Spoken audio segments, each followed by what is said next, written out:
सभी ज्योतिष प्रेमियों के लिए मेरा सादर नमस्कार। मैं डॉक्टर मस्ताम शर्मा, वैदिक ज्योतिष अनुसंधान संस्थान टूटू शिमला। द्वादश भाव में गोचरीय ग्रहों का प्रभाव राशि के आधार पर वृष राशि में गुरु, मिथुन में मंगल और कन्या में सूर्य, चंद्रमा और बुध का योग, शुक्र तुला राशि पर, शनि कुंभ राशि पर और राहु मीन राशि पर रहेंगे। चंद्रमा 4 तारीख को तुला राशि में प्रातः 5:06 पर प्रवेश कर जाएगा और उपरांत 6 तारीख को सायंकाल वृश्चिक राशि में प्रवेश करेगा। मेष राशि के जातक के लिए जहां समय की स्थिति अनुकूल चली है, मान सम्मान प्रतिष्ठा को दे रहा है। चंद्रमा जहां षष्ठ स्थान में, वहां स्वास्थ्य का विशेष ध्यान रखना होगा, परंतु व्यापार के क्षेत्र में और पारिवारिक के क्षेत्र में विशेष मान और सम्मान प्रतिष्ठा मिलने की संभावना बनती है और मित्रों का सहयोग बना रहेगा और सौहार्दमय वातावरण होगा। कोई नवीन योजना होगी, उसमें सफलता मिलेगी। चंद्रमा जब तुला राशि में प्रवेश कर जाएगा 4 तारीख को, तो व्यापार में विशेष सफलता और पारिवारिक सुख देगा, परंतु जब ये वृश्चिक राशि में जाएगा सायंकाल को 6 तारीख को, तो उस समय मेष राशि के जातक के लिए शारीरिक स्वास्थ्य का विशेष ध्यान रखना होगा। वृश्चिक राशि का जातक को उसका स्वामी ग्रह शुक्र ग्रह की स्थिति अपने से पंचम भाव में है, बौद्धिक विकास करवा रहा है। इसलिए विशेष करके शिक्षा के क्षेत्र में परिपूर्ण सफलता मिलने की संभावना बनती है। वहाँ दाम्पत्य जीवन का स्वामी मंगल ग्रह की स्थिति अपने से द्वितीय स्थान में है, इसलिए पारिवारिक से और व्यापार से विशेष लाभ के अवसर प्रदान कर रहा है। जहाँ चंद्रमा की स्थिति वृष राशि के जातक के लिए कहीं कलह से बचना होगा, परंतु जमीन जायदाद और प्रॉपर्टी के क्षेत्र में कहीं सफलता के योग दे रहा है। उपरांत बौद्धिक विकास देगा और साथ जो है मान और सम्मान प्रतिष्ठा बनी रहेगी। और जहाँ राहु की स्थिति बनी हुई है, राहु एकादश स्थान में है, इसलिए विशेष करके जो है एकादश स्थान में पापी ग्रहों का होना विशेष आर्थिक की ओर मिलने की संभावना बनती है, संकेत कर रहा है।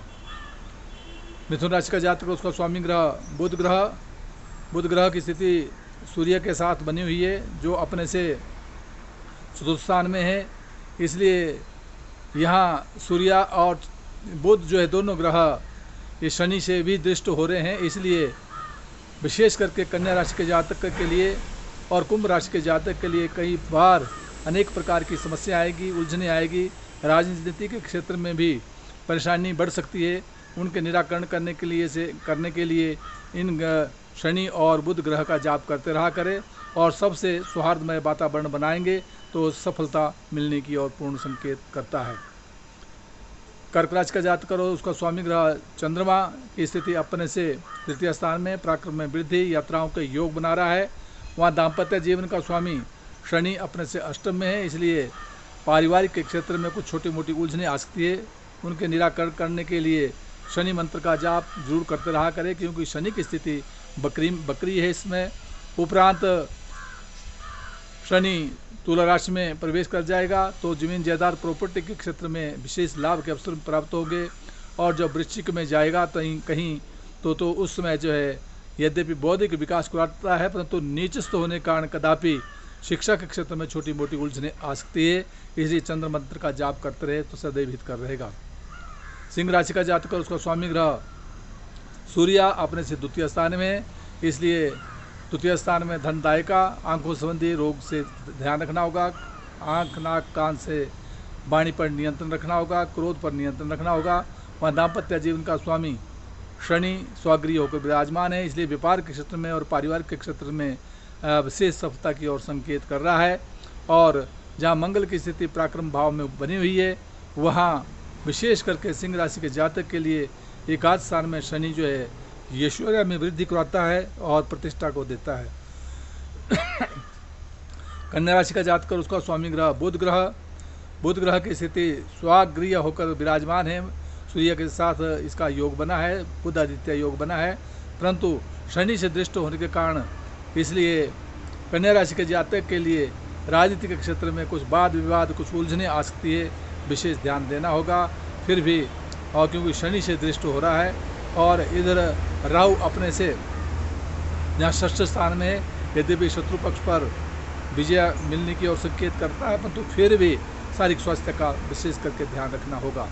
तुला राशि का जातक और उसका स्वामी ग्रह शुक्र ग्रह अपने से द्वादश स्थान में है, इसलिए तुला राशि के जातक के लिए शरीर पर व्याय होने की और संकेत कर रहा है। शुक्र मंत्र का जाप करते रहा करे।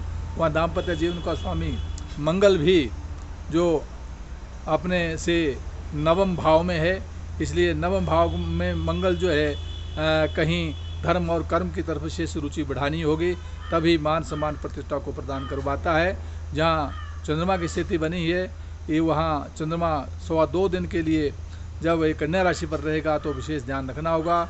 उपरांत जब ये 4 तारीख को तुला राशि पर आ जाएगा तो मान और सम्मान प्रतिष्ठा को बढ़ाएगा, और जब वृश्चिक राशि में 6 तारीख को जाएगा तो उसमें धन का आगमन होगा। वृश्चिक राशि का जातक उसका स्वामी ग्रह मंगल ग्रह की स्थिति जहां अपने से ये मंगल अष्टम भाव में है, इसलिए वृश्चिक राशि के जातक के लिए अपने शारीरिक स्वास्थ्य का विशेष ध्यान रखना होगा, रोग से बचना होगा, कहीं यात्राओं में दुर्घटनाओं से भी बचना होगा। इसलिए मंगल मंत्र का जाप ओम क्राम क्रीम क्रोम सा भौमाय नमः करते रहे तो सदैव हितकर रहेगा। वहाँ दाम्पत्य जीवन का स्वामी शुक्र ग्रह भी अपने से द्वादश भाव में है, परंतु स्वागृह है, परंतु फिर भी कहीं बाह्य स्थानों से जो है व्यापार के क्षेत्र में और पारिवारिक के क्षेत्र में सफलता की योग बनाता है। परंतु बाह्य स्थानों से तो लाभ मिलेगा, परंतु अन्यत्र स्थानों में कहीं अधिक व्यय होने की भी संभावना की ओर संकेत कर रहा है। धनुराशि का जातक और उसका स्वामी ग्रह गुरु ग्रह की स्थिति अपने से षष्ठ स्थान में है, इसलिए षष्ठ स्थान में धनुराशि के जातक के लिए अपने शारीरिक स्वास्थ्य का विशेष ध्यान देना होगा। मंगल दाम्पत्य जीवन में है, क्रोध पर नियंत्रण रखते हुए पारिवारिक उलझनों से बचें, कलह से बचें, और साथ जो है जहाँ चंद्रमा की स्थिति बनी हुई है धनुराशि के जातक के लिए, चंद्रमा अपने से जहाँ 10वें भाव में है तो राजपक्ष से मान सम्मान प्रतिष्ठा प्रदान कर रहा है। उपरांत चंद्रमा एकादश स्थान में आएगा, आर्थिक स्थिति को देगा तुला राशि में, और परंतु जब ये चंद्रमा वृश्चिक राशि में प्रवेश करेगा तो 2.25 दिन के लिए धनुराशि के जातक के लिए कुछ उलझनों का सामना करना पड़ सकता है, इसलिए चंद्र मंत्र का जाप करते रहे तो कर रहेगा। मकर राशि का जातक उसका स्वामी ग्रह शनि ग्रह की स्थिति अपने से द्वितीय स्थान में है, इसलिए आर्थिक लाभ की ओर संकेत कर रहा है। वाणी पर नियंत्रण रखते हुए कहीं उच्च कोटि के मान सम्मान प्रतिष्ठा की ओर भी संकेत कर रहा है, क्योंकि पंचम स्थान में दाम्पत्य जीवन में का स्वामी जो है चंद्रमा जो अपने से नवम भाव में है, इसलिए धर्म कर्म की तरफ रुचि बढ़ाएगा, परंतु विशेष करके पंचम भाव में गुरु का होना अपने कुछ शिक्षा के क्षेत्र में या कोई लेखन कार्य में विशेष सफलता की ओर संकेत कर रहा है। कुंभ राशि का जातक उसका स्वामी ग्रह शनि स्वागृह होकर विराजमान है, मान सम्मान प्रतिष्ठा को दे रहा है। वहाँ द्वितीय स्थान में वाणी में राहु बैठा है, इसलिए कदापि कुछ उलझने आ सकती है, वाणी पर नियंत्रण रखना होगा। वहाँ दाम्पत्य जीवन का स्वामी सूर्य की स्थिति अपने से षष्ठ स्थान में है, इसलिए कहीं पारिवारिक क्षेत्र में और व्यापार के क्षेत्र में उलझनों का सामना करना पड़ सकता है। दाम्पत्य जीवन में सौहार्दमय वातावरण बनाए रखें, तभी सुखमय रहेगा। वैसे चंद्रमा की स्थिति अपने से अष्टम स्थान में अभी स्थिति अनुकूल नहीं है, स्वास्थ्य का ध्यान रखें। उपरांत जब तुला में जाएगा तो भी इस धर्म कर्म की ओर रुचि बढ़ाएगा, और उपरांत जो है कहीं आर्थिक की ओर भी संकेत कर रहा है। मीन राशि का जातक उसको स्वामी ग्रह गुरु ग्रह की स्थिति अपने से तीसरे स्थान में है, इसलिए परिश्रम के द्वारा मान सम्मान प्रतिष्ठा और धन के योग बन रहे हैं।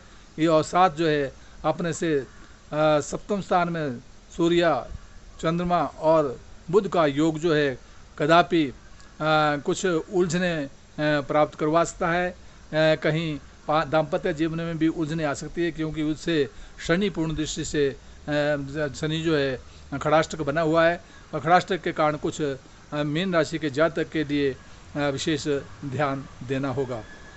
वैसे 3 तारीख को जो है अश्विन शुक्ल पक्ष शारदीय नवरात्रे प्रारंभ हो जाएंगे। उस दिन कलश स्थापन किया जाएगा और 9 दिनों के लिए माँ का स्थापन किया जाएगा। माँ दुर्गा की पूजा की जाएगी। सर्वमंगल मांगल्ये शिवे सर्वार्थ साधिके शरण्ये त्र्यंबके गौरी नारायणी नमस्ते, ऐसे दुर्गा माता का स्थापन करते हुए, और 30 तारीख को त्रयोदशी तिथि होगी।